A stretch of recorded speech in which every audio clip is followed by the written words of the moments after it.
Hi guys, welcome back to this channel. In this video, I'm going to give you 5 ways to be the real you. And you're going to want to stay until the very end for this one because that's the key point. And before we get started, a little bit about me.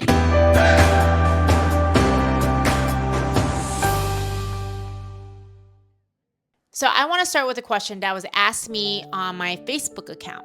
The question is the self a fixed entity or is it constantly evolving? If it's a latter, how do we reconcile with our past, present, and future selves? So this is a great question, and it's going to lead us into the 5 ways to be the real you. So let's tackle number 1, the past, the present, and the future.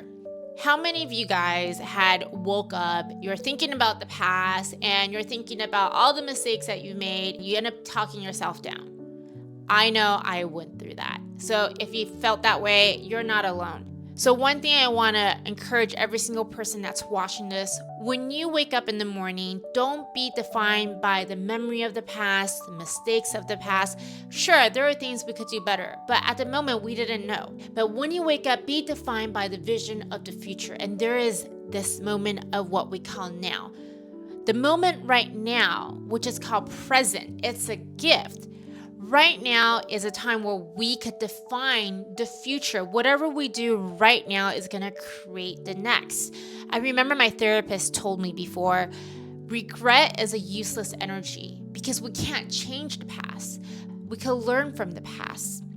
So that's the first thing. To reconcile the past is look at what have you learned from those experiences.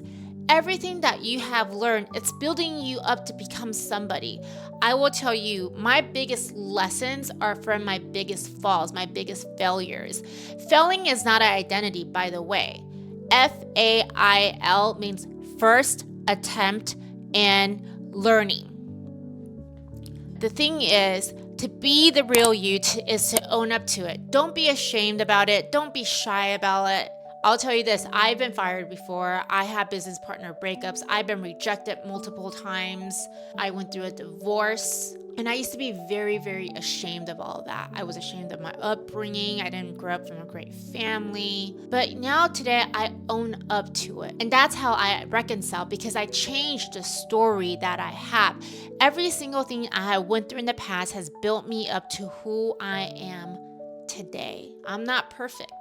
But who defines perfect? By the time I got a divorce when I was 34 years old, my life literally crumbled because everything I believed on at the time was, okay, I'm old, I don't know what I'm doing, I'm becoming a single mom. In 2018, I didn't really have a place to live. I was staying with my friends here and there with my 3-year-old son, and I was crying.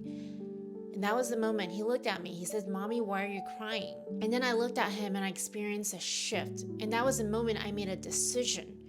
I made a decision that this is just the beginning and it's not the end. So I looked at him and I said, "Mommy just fell, but I'm going to get back up." That was the moment I took my power back. I started to look for what I'm gonna do next. I started to say, life is still young. I started to say, yes, I went through a divorce, but I could have another family. And fast forward, that's where I'm at today.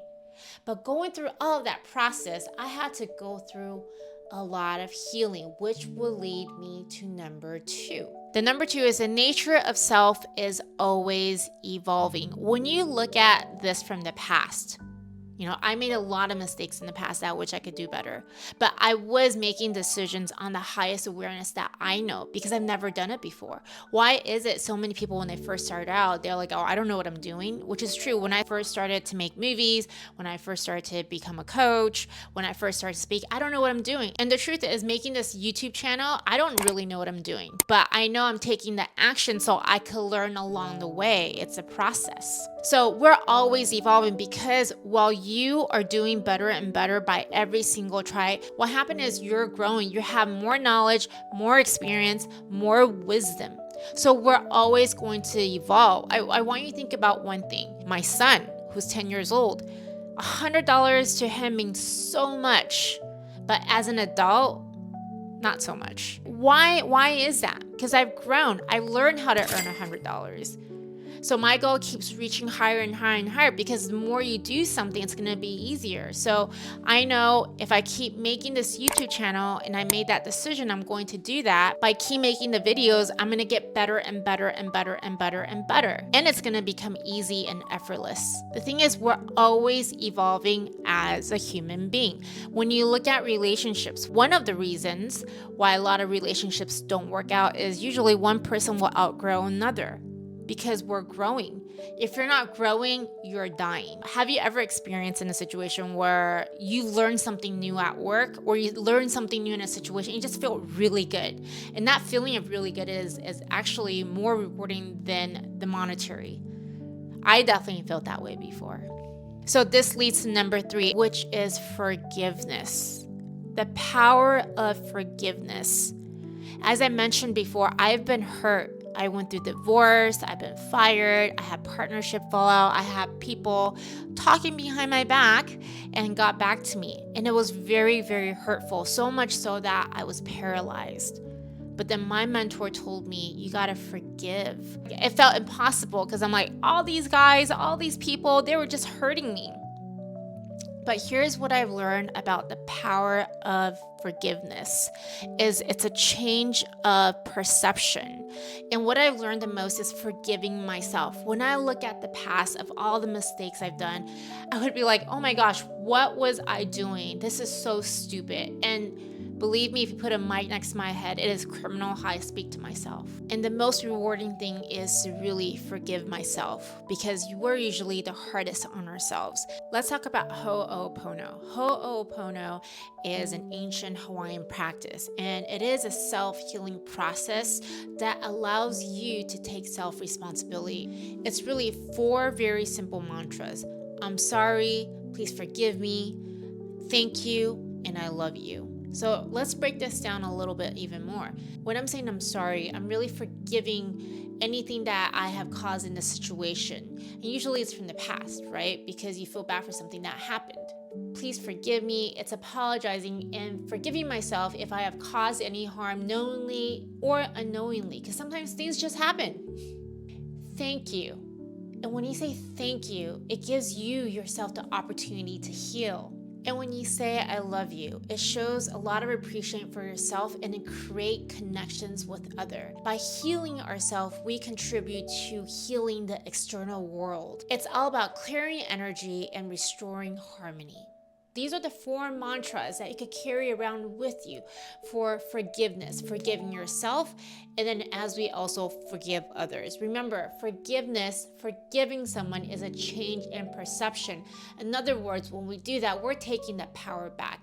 What's the use of giving someone so much of your energy and so much of your time? But why not take the control back for yourself so we can move on to the next? And number 4, it's where are you heading towards in the future? So we talked about the past and then the present and now the future. This is a really great time to vision cast. What is it that you want in your life? If you want some help to help you understand where you're heading, the link is below so you can watch a video that I made on how to discover your authentic self. But you want to know where you're heading, and that's really important because when you know where you're heading, then you know the life that you're creating. And then leads to next one, live in the present now, this very moment now.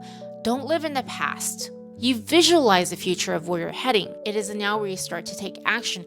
Remember, right now, today is a gift.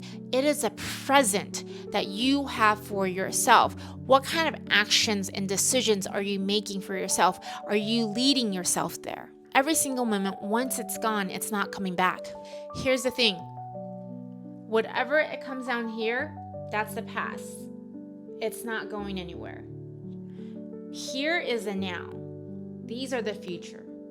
How are you living? And if you're thinking, okay, this is a great start, but I still want more information, in the next video, I'm going to give you 5 ways to help you boost your self-confidence. I will see you there.